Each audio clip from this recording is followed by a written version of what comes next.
Bonjour à tous. Eh bien, prenons un instant aujourd'hui pour lire et méditer un passage du livre du ciel de Luisa Picaretta.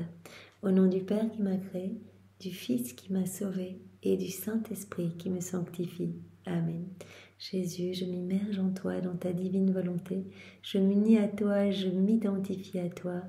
Je fusionne ma volonté dans la tienne, je la fonds dans la tienne. Et Jésus, eh bien, je t'invite dans mon cœur. Viens y faire ta demeure et prends les commandes de mon existence. Sens-toi libre d'agir à partir de tout ce que je suis. Viens vraiment dans mon souffle, dans mes regards, parle à travers ma bouche. Sanctifie mon ouïe. Viens penser à travers mes pensées, fais battre mon cœur. Viens, Seigneur, dans chacun de mes pas.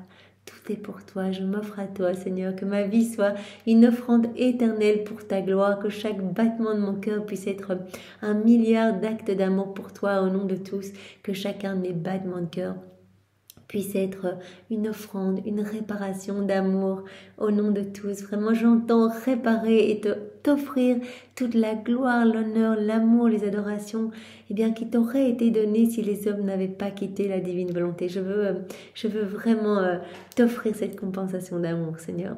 Merci de faire de moi vraiment ce qu'il te plaira, vraiment que ton plan pour moi s'accomplisse et que je puisse grandir dans cette ressemblance avec toi, Seigneur. Merci de disposer maintenant nos âmes, nos intelligences. Viens nous toucher, Seigneur, bénis-nous pour que vraiment nous puissions accueillir tous ces mots magnifiques qui sont les tiens. Tu as dit chaque enseignement est une partie de moi et vraiment j'aime tous ces enseignements, je les regarde et je vois qu'ils vont vous transformer. Alors vraiment qu'ils puissent s'infuser en nous, que nous puissions les digérer, les mettre en pratique pour que nos vies portent de beaux fruits pour ta gloire, celle de ton Père, celle de l'Esprit Saint. Merci Jésus de maintenant parler à travers ma bouche. Envoie-moi ton Saint-Esprit, que je reste toujours unie à toi dans ta vérité, dans ta divine volonté, Seigneur, et que ce moment fait par toi en moi, en chacun de nous, eh bien, puisse avoir des retombées bienfaisantes, positives, merveilleuses dans tous les cœurs, qu'il puisse y avoir vraiment des âmes qui se convertissent, qui reviennent à toi, qui se sanctifient, qui retournent à l'église, qui se confessent, des âmes contrites, qui vraiment se jettent à tes pieds, vraiment que plus aucune âme ne se perde. C'est ce que nous te demandons par tous ces moments où nous nous unissons à toi. Vraiment ferme les portes de l'enfer et Seigneur, que tous tes enfants soient là, près de toi, t'honorent, te louent, te bénissent et que tu te sentes le roi de tous. C'est vraiment ce que nous voulons. Merci Seigneur. Maintenant, parle à travers ma bouche. Alors le passage que nous allons méditer est celui du 8 août 1926. C'est Luisa qui parle et nous sommes dans le volume 19. J'étais dans mon état habituel et je me sentais tout abandonnée dans les bras de Jésus. Donc ça déjà c'est magnifique. Luisa c'est notre modèle, c'est notre chef de file. Donc, nous regardons bien comment elle prie, comment elle agit. Elle s'abandonne, elle est là, elle est dans les bras de Jésus et elle ressent vraiment la paix profonde.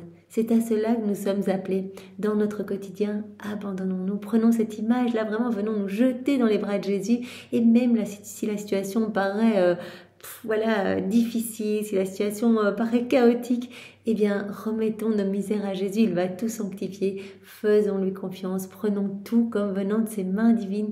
Lui qui sait ce qu'il y a de meilleur pour nous, lui qui connaît ce qu'il nous faut pour notre sanctification, lui qui veut nous ramener à bon port dans ses bras, lui qui veut vraiment que nous jouissions de toutes ses propriétés, de tous ses attributs divins. Il veut nous ramener à cette place d'enfant de lumière. Il veut nous donner, pas la sainteté humaine, mais sa propre sainteté.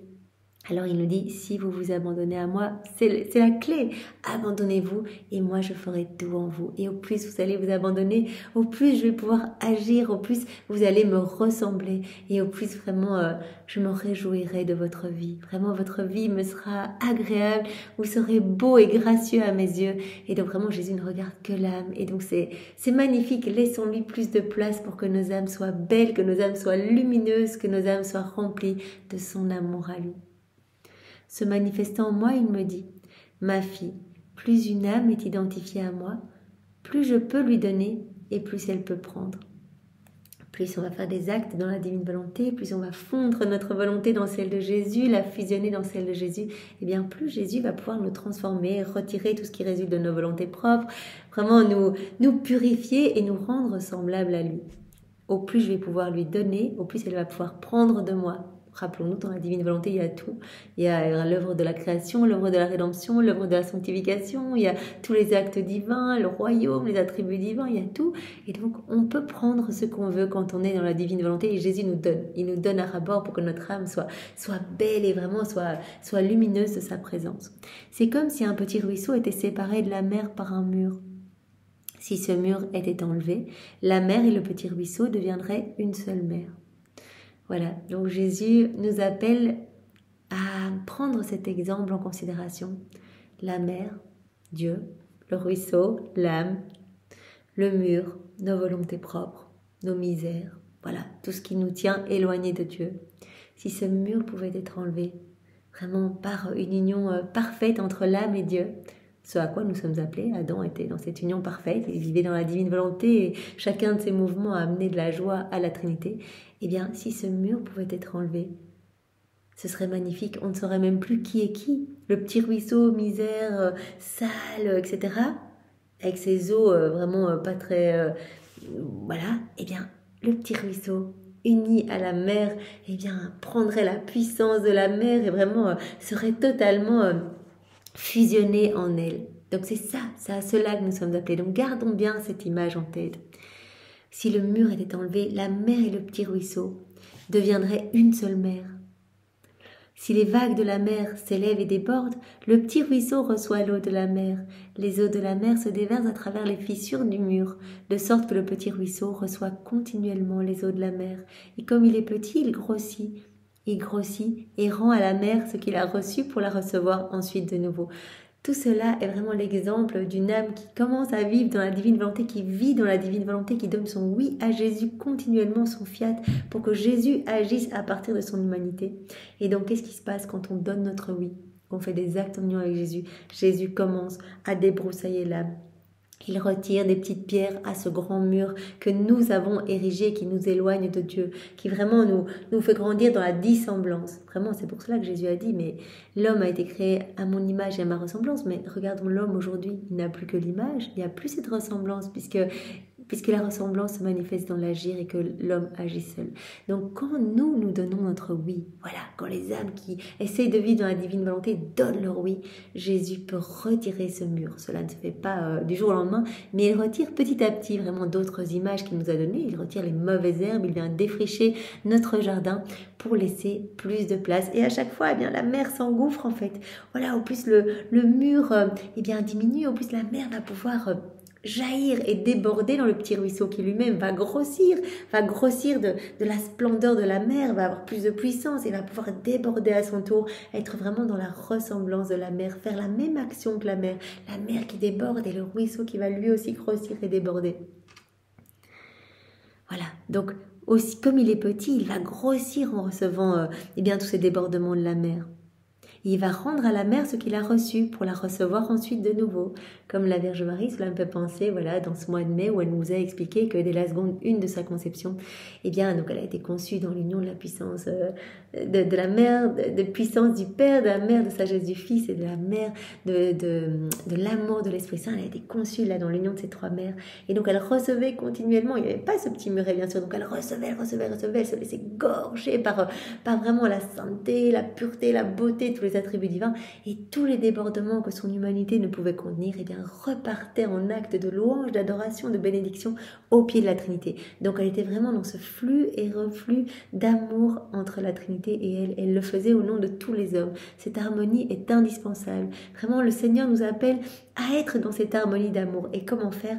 En vivant dans la divine volonté. Eh bien, il opère le travail de purification pour que notre âme puisse être continuellement eh bien, dans ce retour d'amour à travers le biais de rondes, à travers d'actes que l'on va faire en union avec Jésus. Je fais ma vaisselle en ta divine volonté, je mange, je bois, je marche, je parle en ta divine volonté. Eh bien, chaque acte, Jésus nous donne plus de lui. C'est vrai, ce sont vraiment des débordements d'amour et c'est un acte d'adoration et de louange. Quand on fait quelque chose dans la divine volonté, aussi petite action soit-elle, eh bien, c'est vraiment comme si on offrait le présent le plus beau au nom de tous les hommes. Donc vraiment, l'adoration la plus belle, on offre Dieu à Dieu puisque c'est Jésus qui agit en nous. Donc ça, c'est magnifique et cela permet de rétablir l'équilibre, l'harmonie entre le ciel et la terre. Donc on rétablit cet amour, ce retour d'amour que les hommes devraient donner et qu'ils ne donnent pas. Donc il y a cette réparation à chaque acte que l'on fait en union avec Jésus. Et en plus, comme il nous le dit au début, au plus une âme va faire des actes dans la divine volonté, au plus elle va s'identifier à moi, parce que à chaque fois qu'elle va lire les écrits du ciel, qu'elle va faire une ronde, qu'elle va s'unir à moi dans ces petites actions, eh bien moi je repousse les frontières de la divine volonté dans son âme et vraiment je ferme les portes de sa volonté propre pour que vraiment elle soit de plus en plus gorgée de ma lumière. C'est comme si vraiment cette image, il retire brique après brique, eh bien ce que nous avons érigé pour ce qui nous éloigne de Dieu, de ce qui résulte de nos volontés propres en fait, nos mauvaises passions, nos mauvaises tendances, nos mauvais désirs, etc. Cela se produit, donc c'est le petit ruisseau qui va pouvoir redonner aussi, cela se produit parce que le petit ruisseau est près de la mer. Mais s'il en était éloigné, la mer ne pourrait ni donner ni recevoir, et la distance pourrait même l'empêcher d'en connaître l'existence.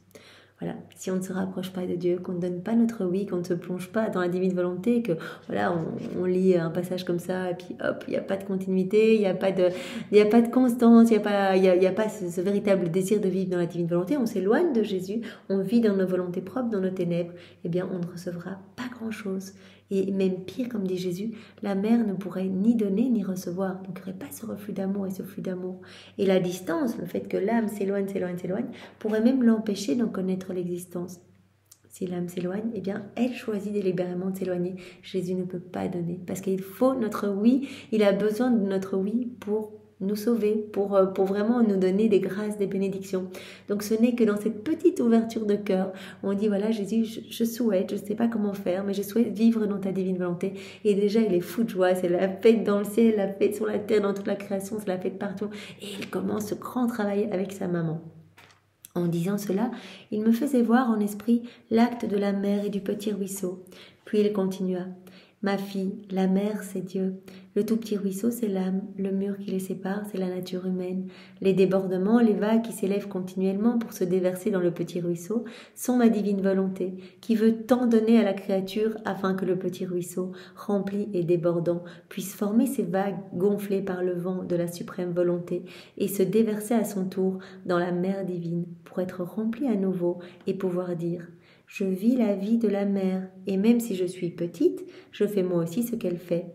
Je déborde, je forme mes vagues, je m'élève, et je m'efforce de donner à la mer ce qu'elle me donne. » Il n'y a que dans la divine volonté qu'on peut être dans ce retour d'amour parfait, parce qu'on offre Dieu à Dieu. Et donc vraiment, quand on fait un acte directement, on répète la vie en fait de Jésus.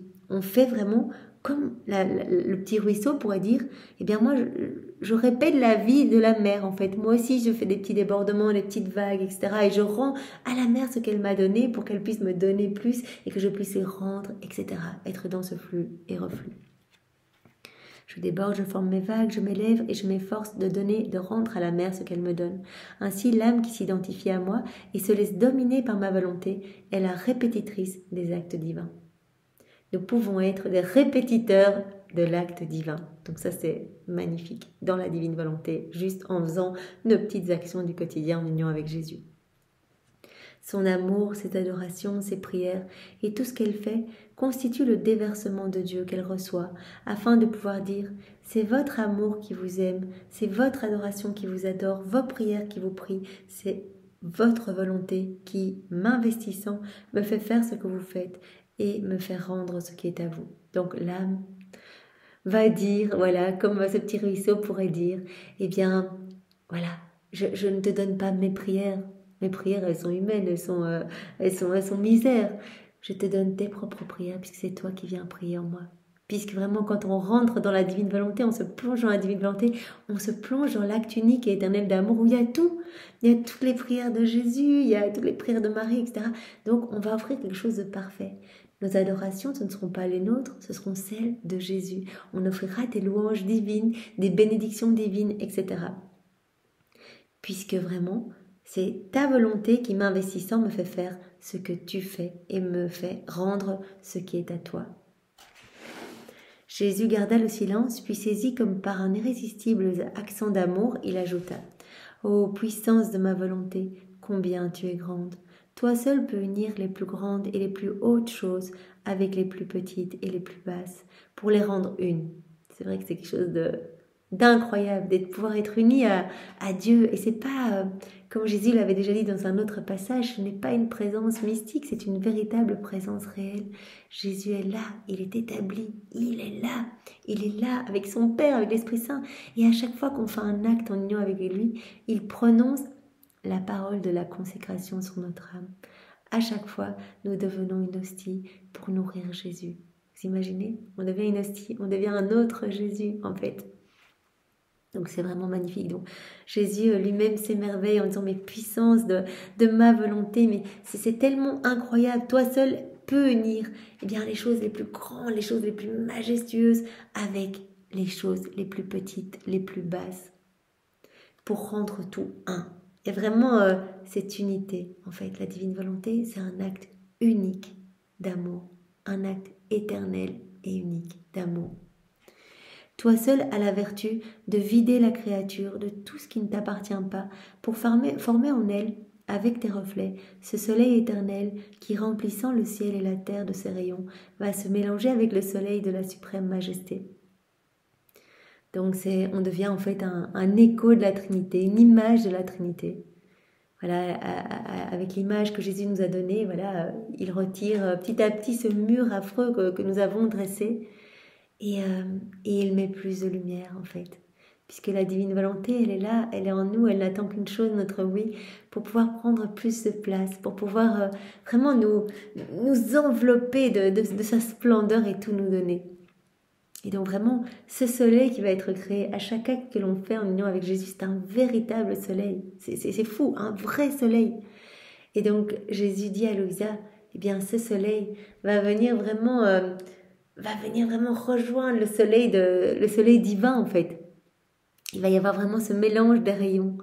Tous ces rayons vont se mélanger avec le soleil de la suprême majesté. Toi seul as la vertu de communiquer la force suprême. Il parle à sa divine volonté, à la créature, afin qu'elle puisse s'élever à cet acte unique de Dieu le Créateur. Voilà, donc c'est vraiment la créature va recevoir cette force pour s'unir à Dieu en fait, c'est incroyable. Ah ma fille, lorsque la créature ne vit pas dans l'unité de ma volonté, elle perd cette force, et elle perd la force même qui remplit le ciel et la terre et soutient tout l'univers tout entier, comme s'il n'était qu'une petite plume. Donc en fait, tout est vraiment régi dans le souffle de Dieu, tout est régi par la divine volonté. La divine volonté se trouve partout dans chaque élément créé, dans toute la création, etc. Et donc quand nous rentrons dans la divine volonté, que nous nous y plongeons, nous allons recevoir vraiment cette force qui se trouve partout. Mais si nous quittons cet acte unique et éternel d'amour, si nous quittons cette unicité, nous perdons cette force.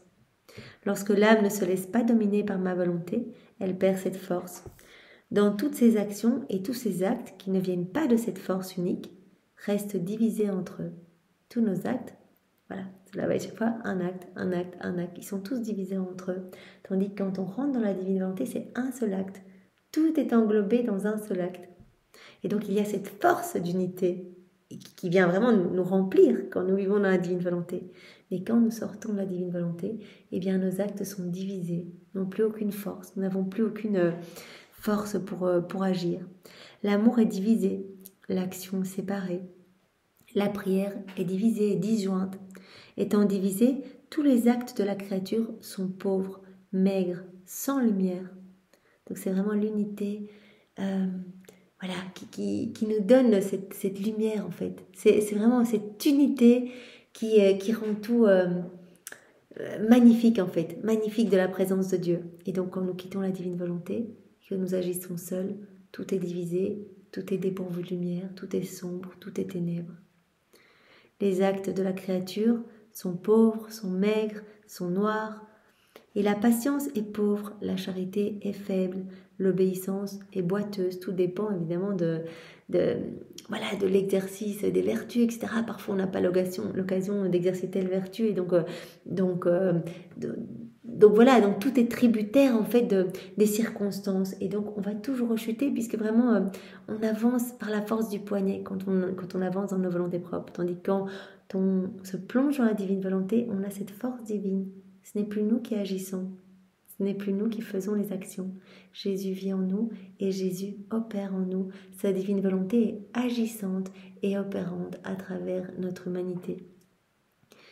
L'humilité, si on la fait seule, elle est aveugle. La prière est muette pour Dieu. Le sacrifice sans vie et sans vigueur.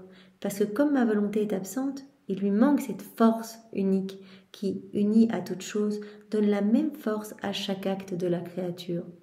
Par conséquent, il reste non seulement divisé entre eux, mais il reste falsifié par la volonté humaine, et chaque acte reste avec son propre défaut. Donc tout ce qu'on va faire dans nos volontés propres, en fait, aux yeux de Dieu, c'est vraiment, voilà, c'est faible, c'est fragile, c'est divisé, et chaque fois un peu empreint de défauts. C'est ce qui est arrivé à Adam. En se retirant de la suprême volonté, il a perdu la force une et unique de son Créateur. Et comme il restait avec sa force humaine limitée, il éprouvait des difficultés dans ses opérations, d'autant plus que la force qu'il utilisait pour accomplir une action l'affaiblissait, et devant en accomplir une autre, il n'en avait même plus la force. Il touchait ainsi de près la pauvreté de ses actions. N'ayant plus la même force, elles étaient non seulement divisées, mais chacune avait son propre défaut. Donc comme Jésus dit, voilà, toutes les actions que l'on fait sans lui eh bien, sont misérables, sont vraiment divisées, manquent de la force divine. Il en était comme d'un riche seigneur qui possède de très grandes propriétés. Aussi longtemps qu'elles n'appartiennent qu'à un seul propriétaire, il les met en valeur, il fait de grands achats. Qui sait combien de serviteurs il possède, et avec les grands revenus qu'il reçoit, il continue à faire de nouvelles dépenses. Mais supposons que cette propriété soit divisée entre plusieurs autres héritiers. Sa grande puissance est déjà perdue. Il ne peut plus vivre comme avant ni faire de nouveaux achats. Il doit limiter ses dépenses et ses serviteurs sont peu nombreux. Donc c'est vraiment l'unité qui donne la force, cette unité à Dieu. Nous allons recevoir sa propre force puisque Dieu nous dit c'est moi qui vais agir à travers vos mains, vos pieds, vos regards, vos bouches, etc. Donc faites-moi confiance, unissez-vous à moi et vous allez vraiment recevoir voilà, la merveille de mon travail à moi en vous. Mais par contre, si nous agissons seuls, eh bien, c'est comme ce propriétaire qui commence à diviser en fait son royaume entre plein d'autres propriétaires. Enfin, ses propriétés entre plein d'autres propriétaires. Et donc, chacun fait un petit peu à sa sauce. Et donc, tous les actes sont divisés et donc n'ont plus cette force. Voilà, sa grandeur, sa seigneurie ont disparu. Il n'en reste que des traces. C'est ce qui est arrivé à Adam. En se retirant de ma volonté, il a perdu la force unique de son Créateur. Et avec elle, sa seigneurie, son empire, et la force de vivre comme avant. Quant à celle qui est complètement abandonnée dans les bras de ma volonté, la force du bien se convertit dans sa propre nature, et la pauvreté n'existe pas. Donc Jésus termine comme il a commencé, en nous demandant cet abandon dans ses bras. Voilà, comme Louisa au départ était dans les bras de Jésus, Jésus nous dit, bien l'âme qui s'abandonne complètement entre mes bras, eh bien elle va vraiment être convertie en moi en fait. Elle va recevoir tout ce que je suis. Et donc, sa propre nature, voilà, rebelle, etc., sa pauvreté vont s'estomper petit à petit. Et donc, cette âme qui va s'abandonner, elle va se remplir de mes richesses, de tout ce que je suis en fait. Donc, voilà. Cet enseignement est vraiment un appel à l'abandon complet. Au plus nous allons nous abandonner, au plus nous allons pouvoir recevoir. Et au plus nous allons pouvoir être voilà, dans cette belle réciprocité d'amour. Merci Seigneur pour ce très bel enseignement. Fais de nous ce qui te plaira. Nous t'aimons, nous t'adorons, nous te bénissons, nous te louons, nous te rendons grâce pour tout ce que tu fais pour nous. Au nom de tous, au nom du Père et du Fils et du Saint-Esprit. Amen. Soyez tous bénis. Bon après-midi à tous. Au revoir.